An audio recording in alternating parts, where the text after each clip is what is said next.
Épître de Paul à Tite, chapitre 1er.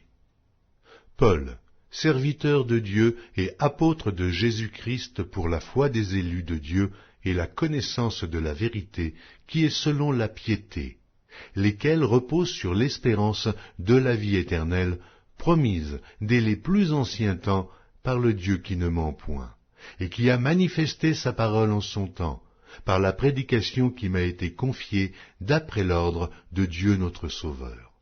À Tite, mon enfant légitime en notre commune foi, que la grâce et la paix te soient données de la part de Dieu le Père et de Jésus-Christ notre Sauveur. Je t'ai laissé en Crète, afin que tu mettes en ordre ce qui reste à régler, et que, selon mes instructions, tu établisses des anciens dans chaque ville. S'il s'y trouve quelque homme irréprochable, mari d'une seule femme, ayant des enfants fidèles, qui ne soit ni accusé de débauche, ni rebelle. Car il faut que l'évêque soit irréprochable, comme économe de Dieu, qu'il ne soit ni arrogant, ni colère, ni abonné au vin, ni violent, ni porté à un gain déshonnête, mais qu'il soit hospitalier, ami des gens de bien, modéré, juste, saint, tempérant, attaché à la vraie parole, telle qu'elle a été enseignée, afin d'être capable d'exhorter selon la saine doctrine et de réfuter les contradicteurs. Il y a en effet, surtout parmi les circoncis, beaucoup de gens rebelles, de vains discoureurs et de séducteurs, auxquels il faut fermer la bouche. Ils bouleversent des familles entières, enseignant pour un gain honteux ce qu'on ne doit pas enseigner. L'un d'entre eux, leur propre prophète, a dit « Crée-toi, toujours menteur, méchante bête, ventre paresseux ». Ce témoignage est vrai.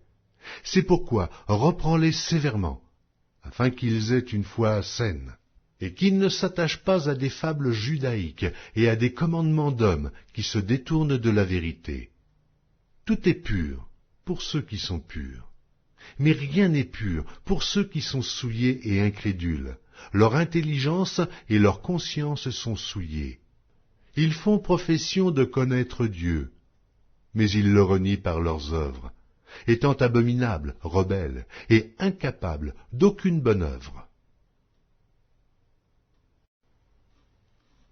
Épître de Paul à Tite, chapitre 2.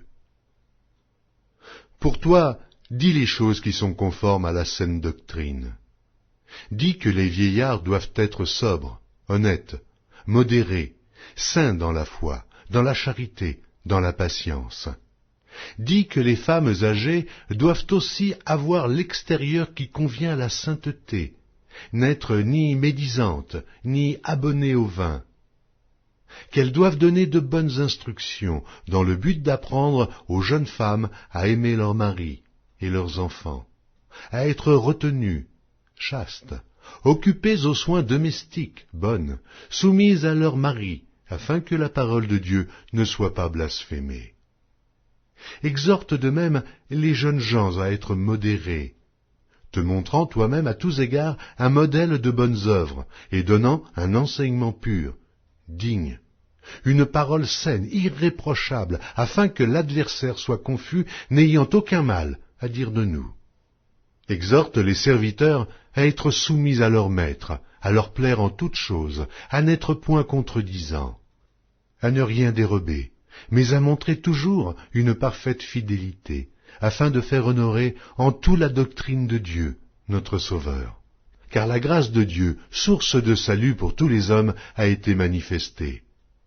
Elle nous enseigne à renoncer à l'impiété et aux convoitises mondaines, et à vivre dans le siècle présent selon la sagesse, la justice et la piété, en attendant la bienheureuse espérance et la manifestation de la gloire du grand Dieu et de notre Sauveur Jésus-Christ, qui s'est donné lui-même pour nous, afin de nous racheter de toute iniquité, et de se faire un peuple qui lui appartienne, purifié par lui et zélé pour les bonnes œuvres.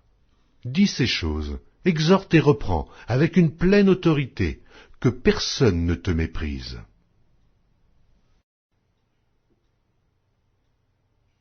Épître de Paul à Tite, chapitre 3.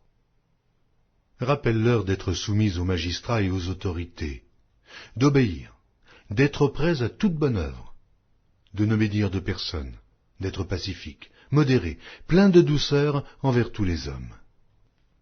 Car nous aussi nous étions autrefois insensés, désobéissants, égarés, asservis à toute espèce de convoitise et de volupté, vivant dans la méchanceté et dans l'envie, dignes d'être haïs, et nous haïssant les uns les autres.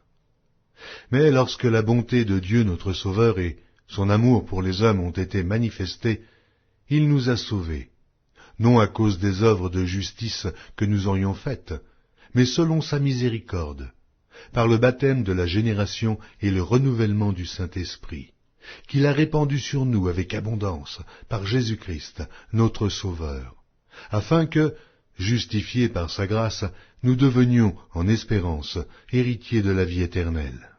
Cette parole est certaine, et je veux que tu affirmes ces choses, afin que ceux qui ont cru en Dieu s'appliquent à pratiquer de bonnes œuvres. Voilà ce qui est bon et utile aux hommes. Mais évite les discussions folles, les généalogies, les querelles, les disputes relatives à la loi, car elles sont inutiles et vaines. Éloigne-toi, après un premier et un second avertissement, de celui qui provoque des divisions, sachant qu'un homme de cette espèce est perverti, et qu'il pêche en se condamnant lui-même.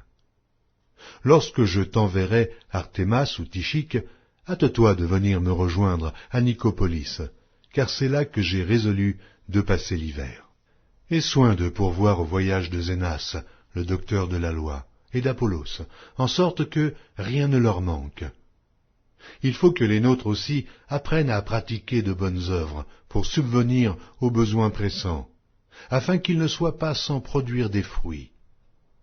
Tous ceux qui sont avec moi te saluent. Salue ceux qui nous aiment dans la foi. Que la grâce soit avec vous tous.